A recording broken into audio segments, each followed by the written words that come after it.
Mesdames, Messieurs, honorables assistants, bonjour. C'est un honneur pour moi d'être ici présent aujourd'hui avec vous pour vous présenter les aspects positifs et les avantages du dossier électronique médical suite à notre expérience. Avant d'entamer la question, je veux vous présenter un petit aperçu historique. En 2016, c'était la naissance du projet DEM-DZ par un groupe de nos ingénieurs en informatique. En 2017, la première installation du logiciel DEM-DZ version 001 au niveau de l'EH Ain Azel puis à l'EPH de Ain Oulman, suivi par l'installation d'une équipe de référence chargée de la mise en place de dispositifs nécessaires au déploiement du DEM-DZ, à savoir moyens techniques et humains. Des sessions de formation ont été organisées ensuite sur site pour le personnel de la santé par M. Chennouf Younes et moi-même, Dr. Haj Mbarak. Puis, une extension de l'utilisation du DEM-DZ à d'autres EPH de la wilaya de Sétif. Le 13 mai 2017, c'était la date de création de la page Facebook. C'est un groupe fermé, actuellement à 859 membres.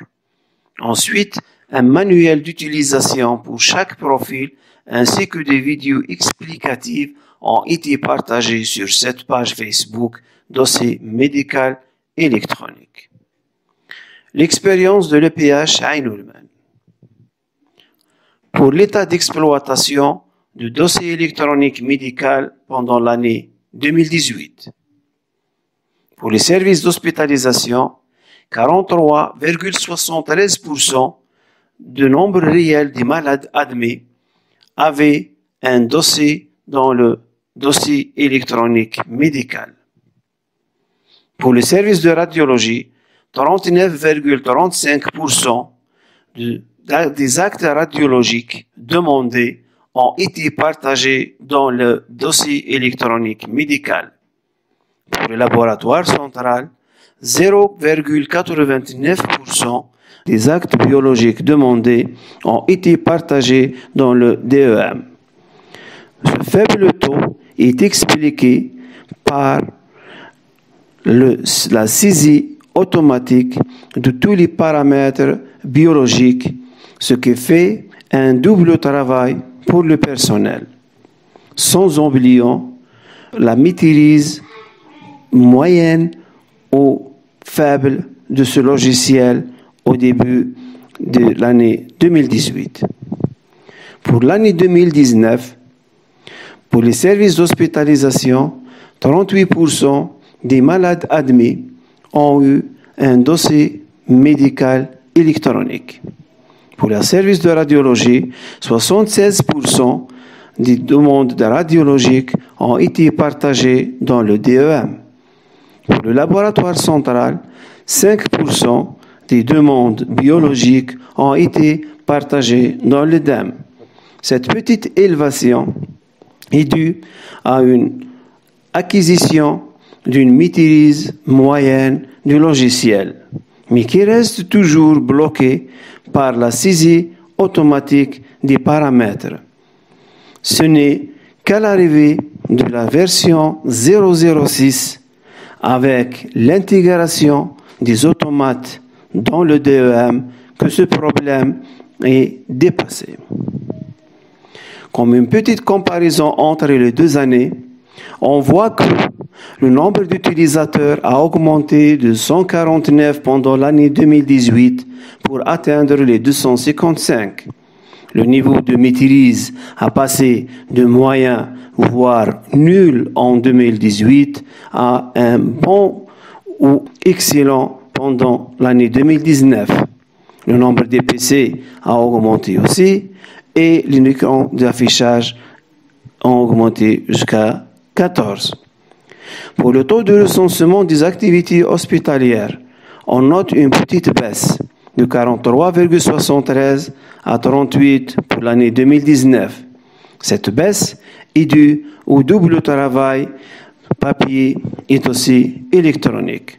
Le taux de recensement des services de radiologie a augmenté pour atteindre les 76% et le taux de recensement a fait une petite augmentation pour arriver aux 5%. Pour l'impact économique de l'utilisation des DEM sur le coût des films de radiologie. On va prendre deux exemples. Le premier exemple, c'était le PH de Heinemann. À travers ces données de consommation des films et produits de radiologie pendant les 5 dernières années, on peut remarquer une petite diminution de consommation de ces films, surtout après l'arrivée du dossier électronique médical en mai 2017. On a passé de 5,81 millions de dinars à une moyenne de 2,47 millions de dinars, avec une moyenne de gain de 3,616 millions de dinars par an. Le deuxième exemple, c'est l'exemple de l'EPH de Bouga, qui a également bénéficié de 4,8 millions de dinars par an pendant les 4 dernières années grâce au nombre de clichés partagés dans le DEM. Pour les contraintes et difficultés rencontrées pendant ces années d'expérience, on note que la résistance au changement par le personnel de santé fait que le DEM n'a pas été exploité à 100%. Le manque de maîtrise de l'outil informatique par le personnel de la santé, le manque d'effectifs global, surtout avec le double travail entre dossier papier et dossier numérisé, le manque de plusieurs actes médicaux et paramédicaux sur la liste NJAP, la nomenclature générale des actes professionnels non actualisée depuis 1987, le manque de matériel informatique qui répond aux critères imposés par le ministère, surtout pour les serveurs à haute gamme, et cela par manque de budget, ainsi que le manque de statut réglementaire de DEM-DZ, question de législation, texte, groupe de référence, etc. Après cette expérience, plusieurs avantages et aspects positifs du dossier électronique médical ont été constatés sur le terrain. C'est un programme informatique basé sur 3 piliers essentiels: confidentialité, intégralité et accessibilité. Il est caractérisé par la simplicité de sa présentation et la facilité de sa manipulation. Le DEM-DZ tire tous ses avantages et bénéfices par la participation active de tous les acteurs de santé, chacun selon sa fonction, qui contribue à la bonne exploitation de ce programme, à savoir les médecins spécialistes généralistes, les paramédicaux, les sages-femmes, les laborantins, les manipulateurs de radiologie, les agents de saisie au niveau du bureau des entrées, les surveillants médicaux, les pharmaciens et les ingénieurs en informatique. Le DEM-DZ contient toutes les informations concernant le malade, y compris les informations de l'état civil et administratif, à savoir les données de l'admission, les données personnelles du patient, les données du conjoint, les données de l'assurance, les données de l'accompagnant et le personnel à contacter en cas d'urgence. Ces renseignements de l'état civil sont facilement recueillis grâce à la nouvelle technique qui utilise les données de la carte biométrique. Je vais vous présenter un petit vidéo qui montre cette facilité. La demande est envoyée au niveau du bureau des entrées qui peut ajouter toutes les informations, nom, prénom du malade et les autres, par cette technique d'enregistrement rapide de la carte biométrique. Insertion de la carte au niveau de l'appareil, lecture automatique et enfin envoyer les données de la carte biométrique vers le dossier électronique médical. Comme vous voyez, tous les renseignements sont enregistrés dans le dossier médical. Deuxièmement, les données cliniques sur l'interface principale du dossier médical, à savoir le motif d'admission, les examens radiologiques, les résultats des examens biologiques, le diagnostic, les antécédents médicaux, les observations médicales, les allergies, les médicaments et les données hémodynamiques.